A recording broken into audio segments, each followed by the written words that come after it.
बोलिए, अबे दुबे कौन सी ऐसी देश की पॉलिटिकल पार्टी थी जो सीए का विरोध कर रही थी? कौन मदद कर रही थी? पीएफआई की। और जब पीएफआई की हम बात करते हैं तो साइड सपोर्ट, कवर फायर कौन देता है, कौन ट्वीट करता है इनके लिए? अमीश देवगन जी, आप जानते हैं एक अभी अंदर है, उसके लिए उसके पक्ष के अंदर डेली ट्वीट करते हैं लोग। आप जानते हैं सीए का सबसे पहले विरोध किसने किया? पार्लियामेंट्री स्टैंडिंग कमेटी की रिपोर्ट पढ़ लीजिए सीए पर। हमारे देश की जो प्रीमियम एजेंसीज है ना, रॉ है, आईबी है, उन्होंने कहा कि इसके प्रोविजंस ऐसे हैं जिसमें कई जो स्लीपर सेल के लोग हैं वो नागरिकता ले लेंगे। पहला ऑब्जेक्शन उन लोगों ने इस कानून के बनने के समय वैधानिक ऑब्जेक्शन फाइल किया। सीए को क्यों इंप्लीमेंट नहीं किया इन्होंने आज तक? रिलीजियसली परसिक्यूटेड लोग, अभी जब हम चर्चा कर रहे हैं, बांग्लादेश में सैकड़ों परिवारों को, हिंदू परिवारों के घर जलाए जा रहे हैं। भारतीय जनता पार्टी के गृह मंत्री, प्रधानमंत्री जी तो एक शब्द उस पर बोलने को तैयार नहीं। अरे वो तो नागरिकता दे रहे हैं, वहां से जो हिंदू आएंगे। कोई एक संगठन, आप कह रहे हैं सबको नागरिकता मिलनी चाहिए, वो कह रहे हैं प्रताड़ित हिंदू, जैन, बौद्ध, सिख आएंगे उनको। क्या बांग्लादेश में मुसलमानों को प्रताड़ित किया जा रहा है? जवाब है नहीं। कि पाकिस्तान में मुसलमानों को प्रताड़ित किया जा रहा है? जवाब है नहीं। अफगानिस्तान में मुसलमानों को प्रताड़ित किया गया है? जवाब है नहीं। प्रताड़ित किसको किया गया इन देशों में? आप विद्वान पत्रकार हैं, थोड़ी सी जानकारी आपकी दुरुस्त कर दूं। इन लोगों ने उस कानून में से पहली बात तो रिलीजियसली परसिक्यूटेड शब्द ही हटा दिया है। दूसरी बात, उसके रूल फ्रेम नहीं किए। तो उस कानून के आधार पर 2020, 21, 22 आज चर्चा कर रहे हैं, तब तक एक नागरिकता भी नहीं दी है।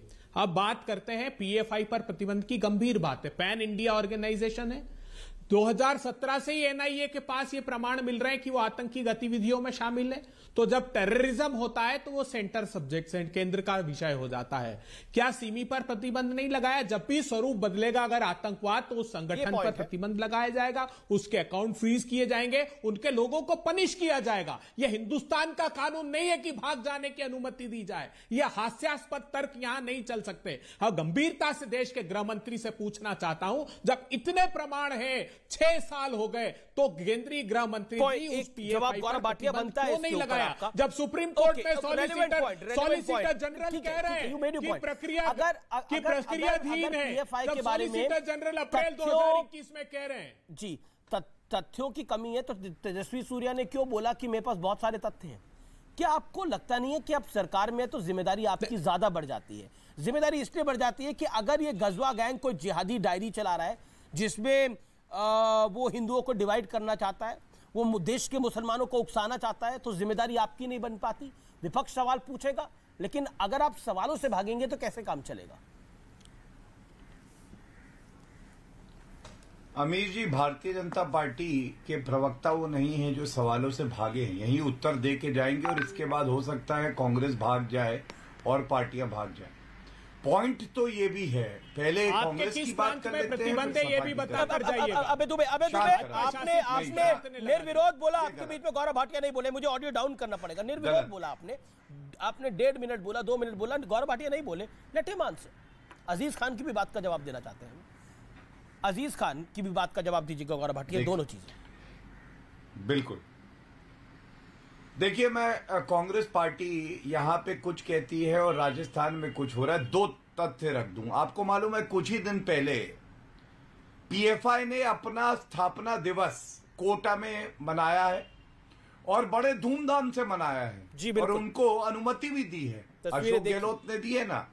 दूसरी बात, आपको मालूम है, आपको याद होगा मतलूब अहमद वो है जो फरार रहा, जिसकी गिरफ्तारी नहीं कर पाए क्योंकि इनको तुष्टीकरण की राजनीति करनी है। और मतलूब अहमद क्या कर रहा था अमीर जी, ये रिपोर्ट है मीडिया में, वो पीएफआई को मजबूत कर रहा था। तो ये तो कम से कम आके पीएफआई पे बात ना करें। अब समाजवादी पार्टी पे आते हैं।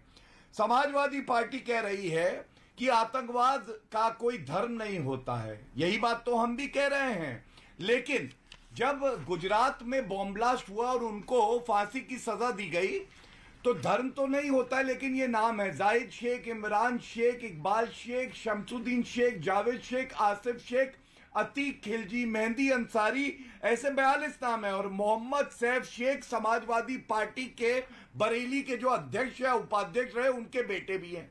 दूसरी बात, काकोरी कांड।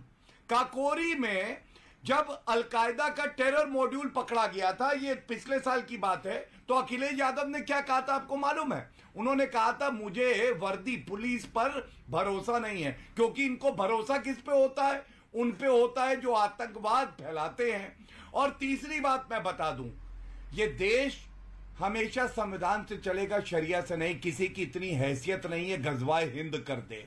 लेकिन एक मन में सवाल आता है, अगर कोई मुसलमान मुल्क हमारे देश पे हमला करेगा तो यहां के मुसलमान भारतीयता के धागे से बंधे होंगे या धर्म की तार से बंधे होंगे जिसमें करंट मुसलमानों को मिलेगा? मैं समझता हूं भारतीयता के धागे से बंधा होना चाहिए। और ये दुख की बात है कि पीएफआई के जो लोग अरेस्ट किए गए हैं, 15,000 लोगों को शस्त्र चलाने की ट्रेनिंग दे रहे थे, लेकिन एक शब्द ना कांग्रेस ने कहा, ना सपा ने कहा, ना टीएमसी ने कहा, ना आपने कहा। अजीज खान, अबे दुबे मैं आपको मौका दूंगा, Aziz Khan 40 second, then Rizwan and then Abhay Dubey. आतंकवादी गतिविधि 2019 का चुनाव था, मुरादाबाद में कुछ लोगों, कुछ लड़कों को इन्होंने पकड़ा और क्या कहा साहब रॉकेट लॉन्चर निकला है। और वो निकला क्या? जब बाद में रिपोर्ट आई तो निकला वो ट्राली का गुल्ला निकला, ट्राली का निकला जो उस पर स्टैंडिंग होती है साहब। उसके बाद वो बरी हो गए। अरे गुल्ले तो आपकी साइकिल के निकल गए, गुल्ला निकल गया, पहिया निकल गया, टायर निकल गया, हैंडल निकल गया, बचा क्या इस पंचर साइकिल में? गुल्ला निकल गया, गुल्ला निकल गया करते हैं। ये मैनिफेस्टो आपका है। इस तरीके का आप सुनिए, अभी बहुत बीच में बोल रहे थे ये मैनिफेस्टो, ये पंचर साइकिल देख रहे हैं, पंचर साइकिल। अब गौरव सुनना पड़ेगा, शांति अब शांति से सुनना पड़ेगा। रॉकेट लॉन्चर की जगह गुल्ला निकला है, वो जो टायर है वो भी फट जाएंगे। वो सब नहीं, रुकिए मेरे को बताने दीजिए भाई। उनके ऊपर आरोप सब गुल्ले निकाल रहे हैं, ये बताइए। गुल्ले आरोप लगाना एक अलग मामला है। मैं बताता हूँ अभी किसके गुल्ले निकलेंगे। ये इनके मैनिफेस्टो में क्या निकला है सुनिए। अब आधा मिनट दूंगा अमीर जी आपकी अनुमति के बाद। अच्छा ठीक है, एक गौरव मैं आपको मौका आगे आपको मैं आधा मिनट और दे दूंगा, लेकिन अभी रिजवान अहमद और अबे दुबे दोनों हाथ खड़ा कर रहे हैं। मेहरुद्दीन रंगरेज भी मेरे साथ जुड़े हुए हैं, वो भी हाथ खड़ा कर रहे हैं। मैं आपको मौका दूंगा। मैं अजीज खान शांत, आप कोड डाउन करो अजीज। अब मैं रिजवान अहमद, देखिए रॉकेट लॉन्चर की जगह गुल्ला निकल आया जी। अब उसके अंदर ठीक है, हो सकता है पुलिस 10 इन्वेस्टिगेशन करती है, एक जगह रॉकेट लॉन्चर की जगह गुल्ला निकल आया होगा, लेकिन बाकी 15 इन्वेस्टिगेशन भी तो सामने आती हैं। लेकिन उसमें चुनाव के वक्त कहा जाता है कि देखिए मुसलमानों को ज्यादा फंसाया जा रहा है। यही पॉलिटिकल पार्टियां करती है। अमित जी एक बात रख दूं, हमारे कांग्रेस के साथी ने कहा कि 3 साल हो गए हैं, एक भी आदमी सीए से उसको नागरिकता नहीं मिली। बड़े अफसोस की बात है अमित जी। याद करिए जब सीए कानून आया था, शाहीन बाग चल रहा था, उसी टाइम भारत कोरोना की चपेट में आया था। 2.5 साल भारत कोरोना की चपेट में रहा है। मुश्किल से 6 महीना पहले ये देश अपने पैरों पर खड़ा हुआ है। हमारे कांग्रेस के साथी ये मान के चलते हैं कि कोरोना के दौरान जब देश में लोग मर रहे थे, सरकार को सीए के कानून और सीए के रूल्स बनाने चाहिए थे, जिससे पाकिस्तान बांग्लादेश के लोग भारत आ सकें। यार ऐसा ऑपोजिशन मैंने नहीं देखा, पहली बात। दूसरी बात, अजीज खान भाई ने कहा कि आतंकवादी का मजहब नहीं होता, कत्ल करने वाले का मजहब नहीं होता, उदयपुर में गला काटने वाले का मजहब नहीं होता। अजीज खान भाई, तो फिर आज टीवी पर बोल दो कि गौ रक्षा के नाम पर जितनी भी हत्याएं हुई हैं, वो हत्या करने वालों का कोई मजहब नहीं था। बोल दो आज टीवी पर, बोल दो सबके सामने। बोल देंगे क्या है, सेकुलर आदमी है ये। क्या सुनना चाहते हो? बोलो नहीं, क्या सुनना चाहते हो आप? बोलो क्या गौ रक्षा के नाम पर हत्या करने वाले का कोई मजहब नहीं था। सुनिए ना, मैं फिर कह रहा हूं,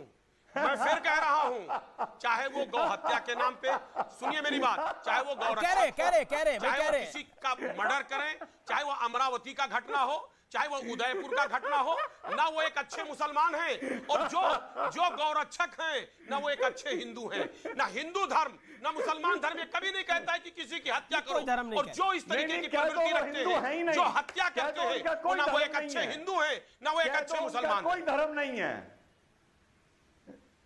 मैंने बोला ना आपसे, कोई धर्म नहीं है उनका, ना वो एक अच्छे हिंदू हैं ना एक अच्छे मुसलमान हैं। जो अच्छा हिंदू होगा, जो अच्छा मुसलमान होगा, वो एक चींटी का भी कत्ल नहीं करेगा, वो किसी की जान नहीं लेगा, वो किसी की बड़ी खबर आ रही है। तो इतने दिन से उन हत्याओं पर मातम काहे कर रहे थे भाई? काहे हिंदुत्व को घसीट रहे थे? काहे भगवा को घसीट रहे थे? क्यों कर रहे थे फिर? देखिए, शायद आपको पता नहीं, घसीटा इसलिए जा रहा है कि पिछले 8 साल में विकास की बात नहीं हुई, महंगाई की बात नहीं हुई, सिर्फ धार्मिक उन्माद पैदा करने का प्रयास किया गया। सिर्फ धार्मिक उन्माद पैदा करके लोगों को तोड़ने का प्रयास किया गया। धर्म पर अभी तो एक्सप्रेस वे बना है।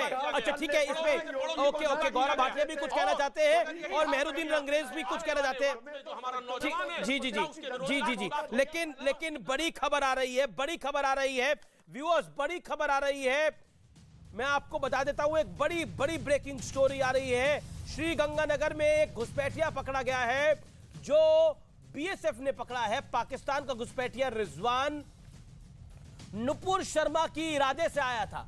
आतंकवादी वैसे तो हमला करने के लिए आते हैं, लेकिन ये टारगेटेड हमला नुपुर शर्मा पे करने के लिए आया था, नुपुर शर्मा को मारने के लिए आया था, लेकिन ये पकड़ा गया है। मेहरुद्दीन रंगरेज, क्या आपको लगता नहीं है जो दस्तावेज निकल के आए हैं पीएफआई के सामने, जिसमें 2047 तक towards rule of Islam in India की बात की गई है, उसकी कॉपी मेरे सामने है, क्या आपको लगता नहीं है ये वाकई एक बड़ा एक्सपोजे है? और इसमें मेरा तो मानना है कि मुसलमान भाइयों को सामने आना चाहिए और कहना चाहिए कि ऐसा जो सोचता है वो गलत है। और जिन लोगों ने सीए के नाम पर, नुपुर शर्मा के नाम पर इतना जहर फैलाने की कोशिश करी, उन सबको माफी भी मांगनी चाहिए। आप सहमत है मेरी इस बात से रंगरेज साहब? क्योंकि आप देश प्रेमी मुसलमान हैं, इसलिए मुझे लगा आप सहमत होंगे इस बात से। जी बिल्कुल सहमत है हम आपकी बात से। कोई भी देश को तोड़ने की बात करता है तो उसके खिलाफ हम सारे मुसलमान एक साथ खड़े हैं, देश के साथ खड़े हैं। मगर एक बात मैं आपसे कहना चाहूंगा अमित जी, ये जो हिंदू राष्ट्र बनाने की बात करती है आरएसएस और बजरंग दल भी, कब करा हिंदू राष्ट्र आरएसएस ने? होगी आरएसएस ने कब हिंदू राष्ट्र बनाने की बात करी? अरे वो तो कहते हैं बाकायदा, अपने जितनी भी उनकी सभाएं होती हैं और जितनी भी उनकी शाखाएं होती हैं उनमें बाकायदा। यही तो पीएफआई कह रहा है, यही तो पीएफआई कह रहा है कि हिंदू राष्ट्र के नाम पर मुसलमानों को डराओ। आप पीएफआई का एजेंडा क्यों आगे बढ़ाते हैं? मैं बता रहा हूँ, सुनिए तो सही, हिंदू राष्ट्र की बात तो पीएफआई कर रहा है। तो हम तो दोनों के लिए मांग करते हैं अमित जी के, दोनों को बैन लगना चाहिए। जो भी देश को तोड़ने वाली जो आरएसएस पे बैन लगना चाहिए, उसके खिलाफ कानून अपना सख्त कानून कार्रवाई करे, उन्हें बैन करे, तुरंत करे। मगर ये बात बताइए, सिर्फ बयानबाजी हो जाती है, डिबेट हो जाती है। एक सेकंड, अबे दुबे इस पर कुछ कहना चाहते हैं? एक सेकंड रुके, आपने 1 मिनट बोला। शांत। मेहरुद्दीन आपकी आवाज में भी दिक्कत आ रही है। अबे गौरव भाटिया, मैं आपको बता रहा हूं, अबे दुबे आप सहमत है आरएसएस पे बैन लगना चाहिए? सहमत है आप इस बात से? देखिए अमीश देवगन जी, मैं गंभीर बात ये है कि आरएसएस पे बैन लगना चाहिए, आप सहमत है इस बात से? अरे भाई प्रतिबंध लगाने का अधिकार अभय दुबे के पास नहीं है। आपकी राय क्या है? आपकी राय क्या है? जिसको लगाना चाहिए वो लगा नहीं रही। आपकी राय क्या है? मेरे आरएसएस जो इतने लोगों की मदद करती है, जो इतने शिशु मंदिर चलाती है, इतने स्कूल चलाती है, क्या उसको बैन होना चाहिए? क्या उसका कंपैरिजन पीएफआई से हो भी सकता है? आपको जवाब देना चाहिए था। एक देशभक्त ऑर्गेनाइजेशन को पीएफआई के सामने रखा जा रहा है। You should condemn it to the core.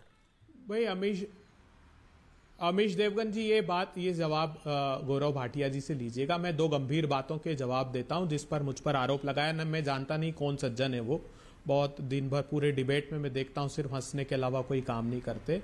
जब कोविड का क्राइसिस था ना, तो मोदी जी ने कहा आपदा को अवसर में बदल दो। एक के बाद एक कृषि के 3 अध्यादेश लेकर के वो आए, एक के बाद एक इंडस्ट्री के पक्ष में कह करके मजदूरों के खिलाफ अध्यादेश लेकर आए, कई कानून बनाए, सिर्फ सीए के रूल फ्रेम नहीं किए। दूसरी बात गंभीरता से बताना चाहता हूं, गौरव भाटिया जी, चलिए मान लिया कि आपका रियाज अटारी आपका नहीं है, इरफान खान के आप जानकारी नहीं है, तारिक अहमद मीर की जानकारी, सैफुल्लाह फारूक को तो जानते हैं ना, सैफुल्लाह फारूक जिसने 1 साल तक पाकिस्तान में ट्रेनिंग ली, अजहर मसूद का शिष्य रहा, उसको उसको इन्होंने टिकट दिया। वार्ड नंबर 33 से कश्मीर में टिकट दिया घोषित आतंकवादी को। इससे ज्यादा आतंकवाद का कौन पक्षधर हो सकता है? भारतीय जनता पार्टी ने गले लगा लिया ऐसे आदमी को जो कश्मीरी पंडितों के। गौरव भाटिया, कांग्रेस के प्रवक्ता कह रहे हैं कि आपका हाथ आतंक के साथ है।